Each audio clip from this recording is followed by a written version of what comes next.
Hello student, जुड़ जाइए हमारे साथ हमारे चैनल ग्रो ज्ञान विद शशांक में। तो आप सबका स्वागत है आज हमारे नए एपिसोड पर।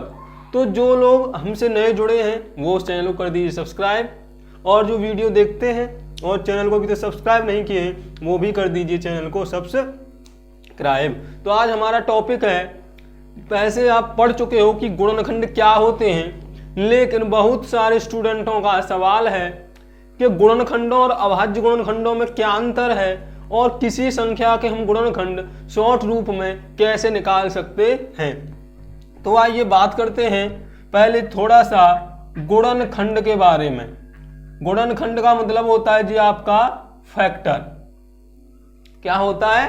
फैक्टर। हमें बताना है कि फैक्टर होता क्या है। तो जब मैंने आपको गुणनखंड और गुणज वाला चैप्टर पढ़ाया था तो बताया था कि गुणनखंड वह होता है जो उस संख्या को पूर्ण रूप से विभाजित कर दे। क्या कर दे? मान लीजिए आपको 15 के फैक्टर ज्ञात करने हैं, तो 15 के फैक्टर क्या हो जाएंगे? 1 का भाग लगाओगे 15 में, 3 का लगाओगे, 5 का लगाओगे और 15 का लगाओगे, तो ये जो हैं ये इस संख्या के फैक्टर हैं। क्या है? संख्या के फैक्टर। लेकिन अब सवाल ये आ जाता है कि जब ये फैक्टर हैं, गुणनखंड हैं तो इसके कितने गुणनखंड होंगे? लेकिन जब ये गुणनखंड हैं तो अभाज्य गुणनखंड क्या होते हैं? अभाज्य गुणनखंड क्या होते हैं? क्या एक संख्या में एक से अधिक अभाज्य गुणनखंड आ सकते हैं सेम वाले या नहीं? तो यही आज हम इसमें जानेंगे कि गुणनखंड तो हम जानते हैं कि उस संख्या को जो अंक विभाजित कर दे या जो संख्या इसको विभाजित कर दें वही कहलाती है गुणनखंड। लेकिन बात आ जाती है अभाज्य गुणनखंड की। तो सबसे पहले आप मुझे ये बताइए, जब मैंने आपको संख्याओं के बारे में पढ़ाया था, और जो लोग अभी तक नहीं पढ़े वो संख्याओं के बारे में पढ़ लें जाके, सम विषम अभाज्य और भाज्य संख्याएं जब मैं पढ़ा रहा था तो मैंने बताया था अभाज्य संख्याओं के बारे में। क्या बताया था? अभाज्य संख्याओं के बारे में कि जो स्वयं और एक से विभाजित होती हैं उनको हम अभाज्य संख्याएं कहते हैं। तो सेम कंडीशन यहां पर होती है कि किसी संख्या के गुणनखंडों में कितनी अभाज्य संख्याएं हैं वही कहलाते हैं उसके अभाज्य गुणनखंड। अब कैसे? मान लो 15 में आप देखोगे तो 3 और 5 केवल 2 अभाज्य संख्याएं हैं, केवल 2 अभाज्य संख्याएं हैं, तो ये इसके अभाज्य गुणनखंड हो जाएंगे। अब आपकी समझ में आ गया होगा। एक बड़ा सा नंबर लेते हैं, मान लीजिए कोई संख्या 84 है, इसके आप गुणनखंड देखोगे तो 1 आता है, 2 आता है, 3 आता है, 4 आता है, 5 नहीं आता, 6 भी नहीं आता, 7 आता है 8 नहीं आता, 9 नहीं आता, 10 नहीं आता, 11 नहीं आता, 12 आता है। 12 पंजे 80 नहीं आता, 12 भी नहीं आएगा, 13 भी नहीं आएगा। अब इसका मल्टीप्लाई कर लो, वही संख्याएं आएंगी। जैसे मान लो 2 का इसमें भाग लगाओगे आप तो कितनी बार जाएगा? 42 बार जाएगा। 3 का भाग लगाओगे तो 3 दूनी 6 और 3 अट्ठे 24। 4 का लगाओगे तो 4 दूनी 8, 4 एकन 4। 7 का लगाओगे तो 7 एकन 7 और 7 दूनी 14 और स्वयं 84 भी हो जाएगा। ठीक है, तो ये इसके अभाज्य गुणनखंड नहीं है, ये इसके केवल और केवल गुणनखंड है।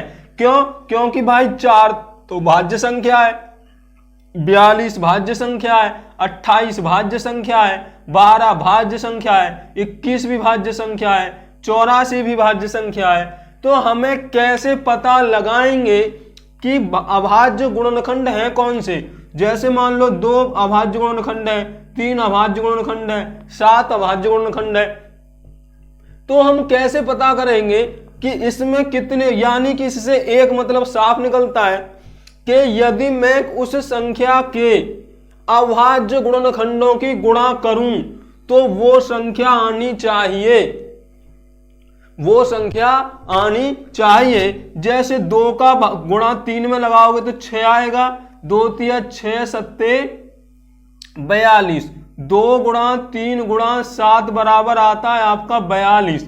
लेकिन मैं कर रहा हूं 84 के, तो इसमें एक और भाज्य नंबर आएगा, अभाज्य नंबर आएगा 2, तो ये हो जाएगा 84।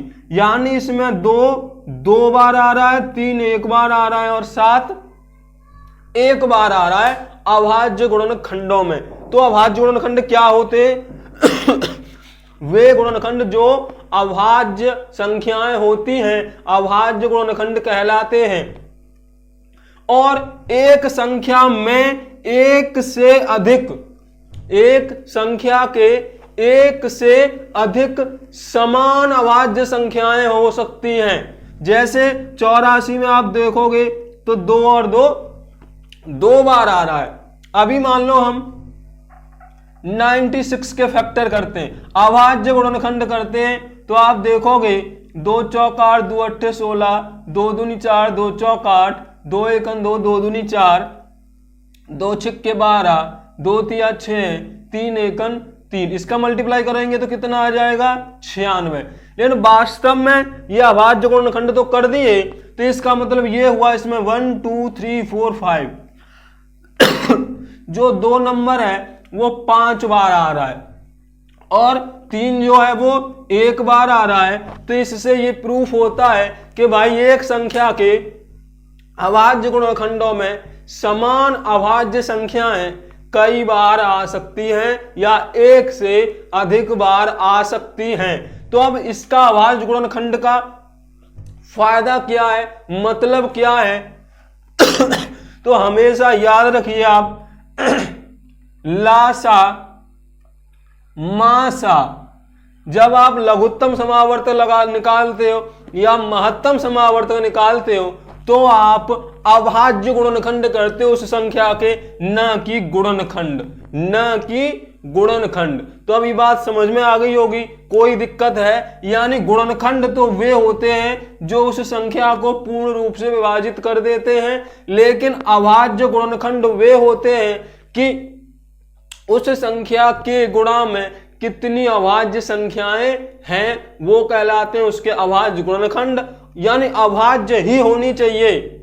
जैसे 2 एक अभाज्य संख्या है, 3 एक अभाज्य संख्या है, तो अभाज्य गुणनखंड होते हैं कि उसमें आने वाली अभाज्य संख्याएं, अभाज्य संख्याएं। अब अभाज्य संख्याएं तो हमने निकाल दी।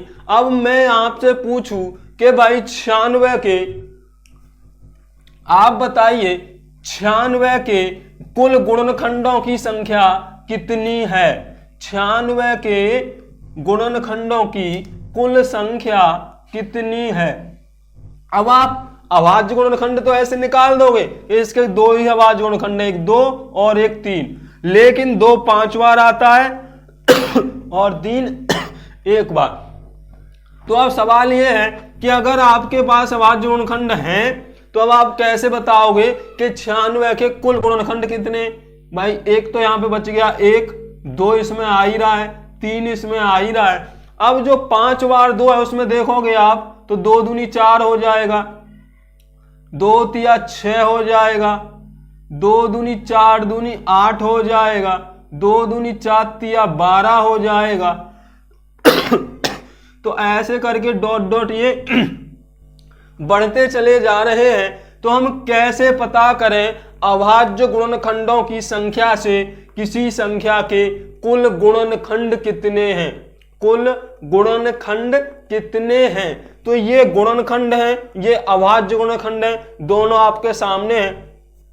तो यदि आपको कुल गुणनखंड निकालने तो आपको कुछ नहीं करना है, केवल ये देखना है कि जो अभाज्य गुणनखंड आ रहे हैं वो कितने कितने बार हैं और उसमें 1 बढ़ा के गुणा कर दीजिए, आपके कुल गुणनखंड निकल आएंगे। जैसे यहां पर 1 2 3 4 5, 2 के गुणनखंड कितने आए हैं? 5, लेकिन 5 में आप 1 बढ़ा दोगे तो हो जाएगा 6, 3 के गुणनखंड कितने आ रहे हैं? 1, 1 बढ़ा दोगे तो हो जाएगा 2 और इन दोनों का मल्टीप्लाई कर दोगे तो आ जाएगा 6 दूनी 12। तो इनके कुल गुणनखंड यानी 96 के जो कुल गुणनखंड है वो कितने हो गए? 12। तो ऐसे करके अब आप अभाज्य गुणनखंडों की सहायता से क्या निकाल सकते हो? किसी भी संख्या के कुल गुणनखंड। समझ में आ गया होगा। तो हमेशा याद रखिएगा, हम लासा मासा जब निकालते हैं, वर्ग या वर्गमूल जब निकालते हैं, तो या घन और घनमूल निकालते हैं, तो किसी भी संख्या के अभाज्य गुणनखंड करते हैं, न कि गुणनखंड। क्लियर है? दिमाग में समझ में आ गई होगी बात। अब कि हम क्या करते हैं? अभाज्य गुणनखंड करते हैं, न कि गुणनखंड। अभी एक सवाल और आपसे पूछा जाए कि 150 के कुल गुणनखंड कितने हैं? 150 के कुल गुणनखंड कितने हैं? तो आपको क्या करने पड़ेंगे? इसके अभाज्य गुणनखंड करने पड़ेंगे। 2 सत्ते 14, 2 पंजे 10, 3 दूनी 6, 3 पंजे 15। अब आप कह रहे हो आप इतनी जल्दी कैसे इसके प्राइम मेंबर कर रहे, प्राइम फैक्टर कर रहे हो? तो भाई मैंने बताया था आपको विभाज्यता के नियम, और अगर आपने बीच तक विभाज्यता के नियम नहीं देखे हैं तो आप वहां जाकर देख लीजिए, क्योंकि जब तक आपको विभाज्यता के नियम नहीं आएंगे प्राइम फैक्टर जल्दी से नहीं होंगे। और 5 25 और 5 एकन 5, तो 150 के आप करके देखो। 2 का कितना बार आ रहा है? 1 बार, तो ये हो गया 2। 3 का भी 1 बार हो गया 2। 5 का 2 बार तो हो गया 3। तो मैंने क्या बताया है? जितने भी अभाज्य गुणनखंड आ रहे हैं जिस अभाज्य संख्या के, उनमें 1 बढ़ाना है और उनकी कर देनी है गुणा। तो कितने गुणनखंड हो गए इसके? टोटल 12। मान लो आपको 216 के कुल गुणनखंड निकालने हैं, तो 216 के कुल गुणनखंड करने के लिए आपको क्या करना पड़ेगा? इसका प्राइम फैक्टर कर दीजिए। 2 एकन 2, 0, 2 अट्ठे 16, 2 पंजे 10, 2 चौक 8, 2 दूनी 4, 2 सत्ते 14, 3 नीम 27, 3 एकन 3 और 3 एकन 3। 2 के देखोगे 3 बार, 3 का मतलब 4 हो गया। 3 के भी 3 बार मतलब 4 हो गया। तो 216 के कुल जो फैक्टर आए वो आए 16। तो अब आप कुल गुणनखंड निकालना सीख गए होंगे कैसे निकालते हैं। अभाज्य गुणनखंड क्यों करते हैं ये भी आपकी समझ में आ गया होगा। अभाज्य गुणनखंड क्या होते हैं अब ये भी आपको समझ में आ गया होगा। तो यदि आपको हमारा सेशन पसंद आ रहा है तो वीडियो को कर दीजिए शेयर और कर दीजिए लाइक, साथ ही साथ करते जाइए चैनल को सब्सक्राइब, जिससे कि आने वाली हर एक वीडियो सबसे पहले आपको मिल सके।